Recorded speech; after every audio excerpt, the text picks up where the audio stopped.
Buenos días, ladies and gentlemen. Bendecido martes. Como siempre, damos gracias a Dios por todo lo que nos da.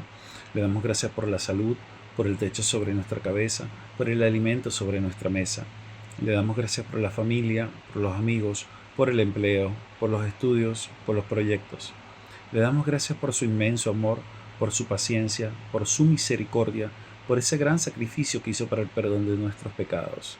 Damos la bienvenida al Espíritu Santo para que sea Él el que nos dé el entendimiento sobre lo que estamos por aprender. Continuamos con el estudio del libro de Sofonías. El ministerio del profeta Sofonías se desarrolla durante el reinado del rey Josías, en una etapa crucial para la historia de Judá, en la que coexistían una reforma religiosa en curso y una profunda corrupción espiritual aún no erradicada.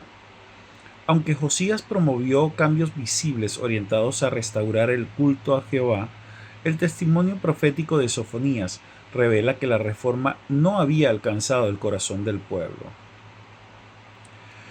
Esta tensión entre renovación institucional y decadencia espiritual interna constituye el trasfondo histórico inmediato del libro y explica la dureza del mensaje profético.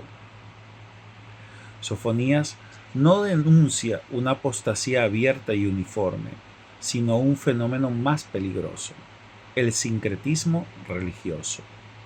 Judá había aprendido a convivir con múltiples lealtades espirituales, combinando el culto formal a Jehová con prácticas idolátricas heredadas de generaciones anteriores. El profeta describe esta realidad cuando anuncia juicio contra quienes pretendían honrar a Dios mientras juraban por otros dioses, y a los que sobre los terrados adoran al ejército del cielo, y a los que adoran jurando por Jehová y jurando por Milcom, como lo podemos ver en Sofonías 1:5. Exegéticamente, el problema no es la ausencia de fe, sino la fragmentación de la fidelidad, una violación directa al pacto que exigía exclusividad absoluta. La situación espiritual de Judá se caracteriza también por una peligrosa complacencia teológica.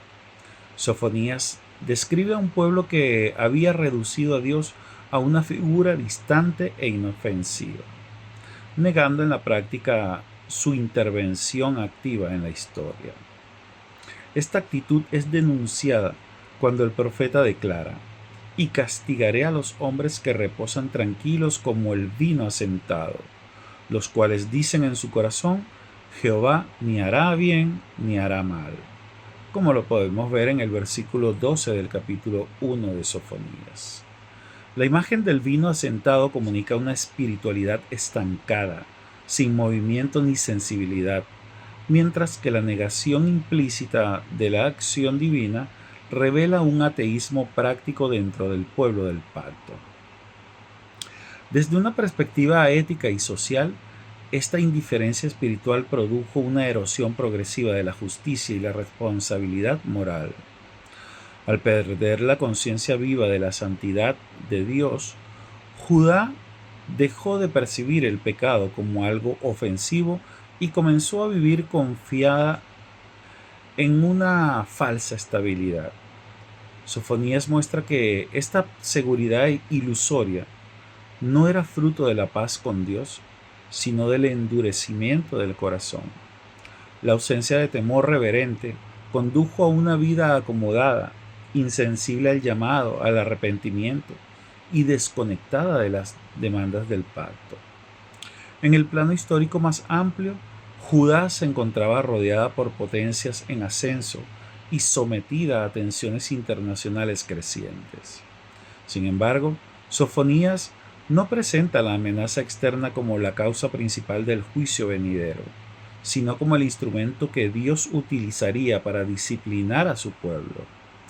La raíz del problema no era política ni militar, sino profundamente teológica. Judá había olvidado que su seguridad no dependía de reformas humanas ni de estabilidad circunstancial, sino de su relación viva y obediente con Jehová.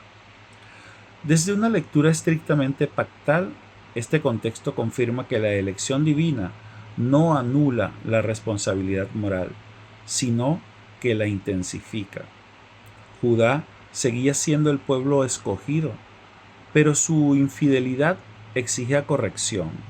Por ello, el anuncio del día de Jehová se introduce como una intervención necesaria y purificadora, comenzando por la casa de Dios antes de extenderse a las naciones. Este trasfondo histórico y espiritual establece la base sobre la cual se desarrolla todo el mensaje de Sofonía, mostrando que el juicio divino no surge del abandono del pacto, sino de su aplicación justa y fiel. Y por honor al tiempo dejamos esta enseñanza hasta acá. Mañana veremos el autor, fecha y marco histórico de este libro. Mil bendiciones.